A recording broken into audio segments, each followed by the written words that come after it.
शपथविधी पार पडतोय, मुख्यमंत्री दोन उपमुख्यमंत्री शपथ घेत आहेत, कसं पाहता या शपथविधी इकडं आज पंतप्रधान देखील काही वेळातच महाराष्ट्रात दाखल होताना पाहायला मग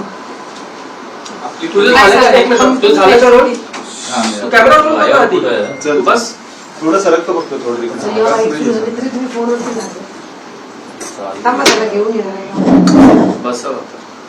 कॅमेरा कोण ठेवून आहे म्हटलं काय सांगणार?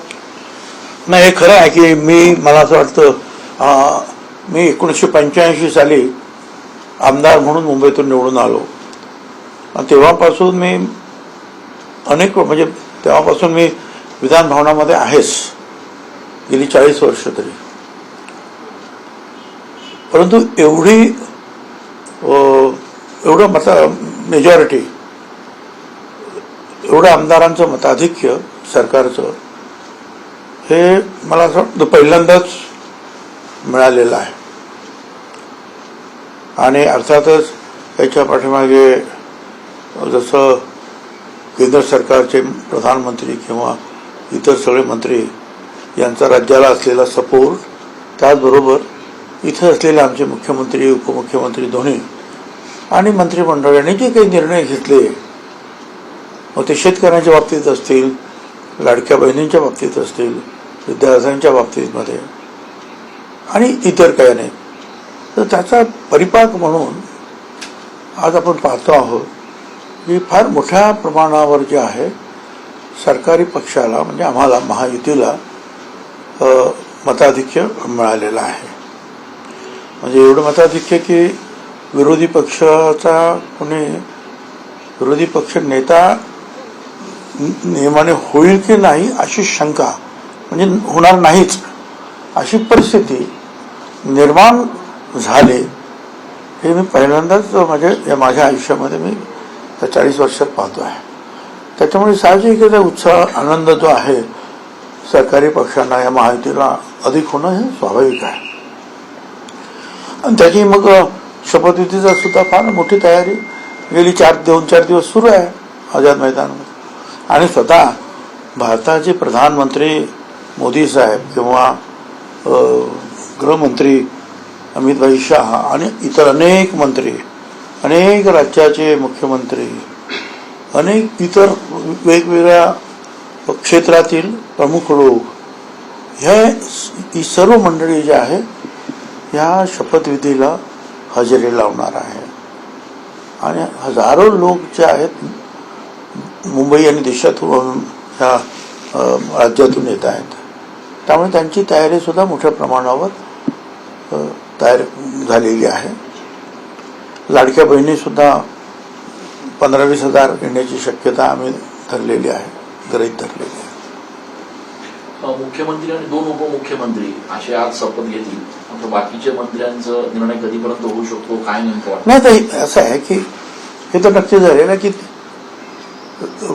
एक तर संध्याकाळचा वेळ आहे, प्रधानमंत्री येत आहेत, इतर राज्याचे मुख्यमंत्री वगैरे येत आहेत, त्यामुळे वेळेचं बंधन आहे थोडंसं, हेही मान्य करायला पाहिजे. पण त्याचबरोबर मुख्य कारण जे असं आहे की अजून कुणाचे किती मंत्री आणि खाते याच्यावर चर्चा सुरू आहे.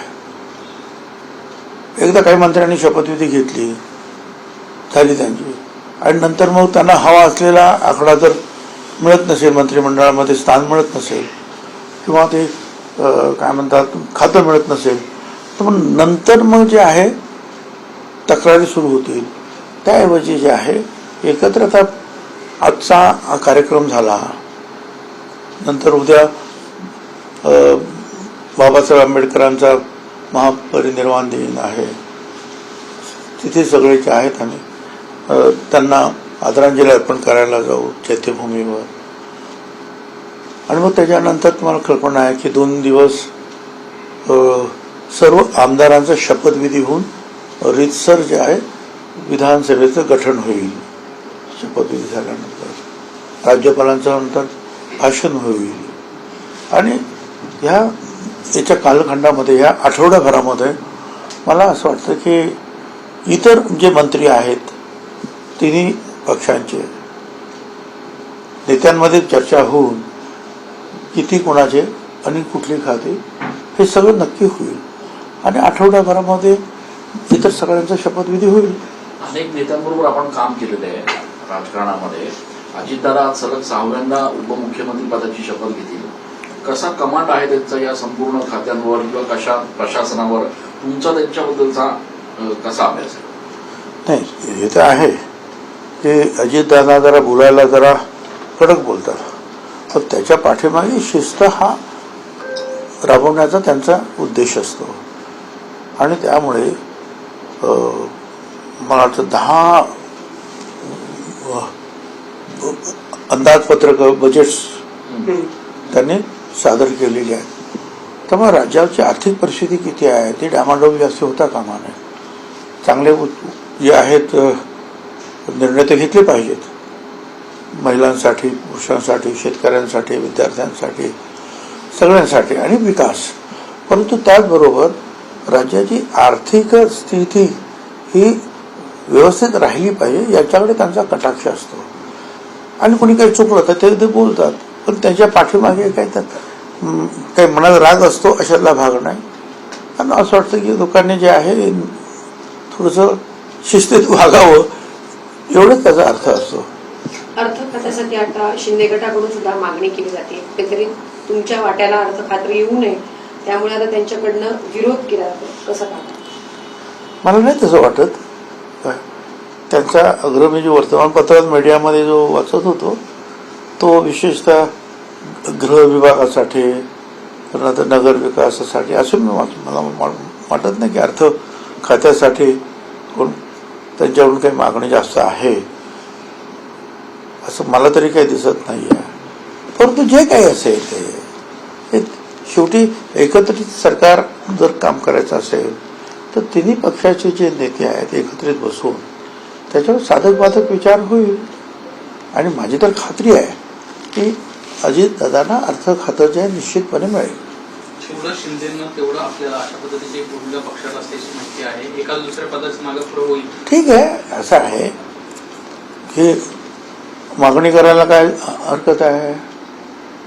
प्रत्येक पक्ष मागणी करणार, आमचे एवढे आहेत, आमचे एवढे आहेत. आता आम्ही सुद्धा सांगतो आमचे 9 मंत्री होते, काय 1 मंत्री तुम्ही देणार होता 10, आता 10 मंत्री तर आमचे होतेच. तर त्या पद्धतीने त्या प्रमाणामध्ये आम्हाला खाती द्या, मंत्रिपद द्या. शिंदेसाहेब पण म्हणणार की माझे जास्त निवडून आलेले आहेत आमच्या NCP पेक्षा, मला अधिकचे द्या. फडणवीस साहेब पण म्हणणार आहे अरे बाबा माझे आता 132-33 लोक निवडून आलेले आहेत, मी त्यांना काय सांगू. प्रत्येकाच्या पुढे जे आहेत हे अंतर्गत प्रश्न आहेच आणि त्याची तिघे जण बसून उजळणी करतील आणि त्याच्यातून जे आहे सर्व समावेशक असा मार्ग शोधतील. धन्यवाद. देश विदेशातील प्रत्येक घडामोडींचे लाईव्ह अपडेट मिळवण्यासाठी आता साम टीव्हीच्या सर्व सोशल मीडिया प्लॅटफॉर्मला लाईक, फॉलो आणि सबस्क्राईब करा. तसंच सर्व नोटिफिकेशनसाठी बेल आयकॉन प्रेस करायला विसरू नका.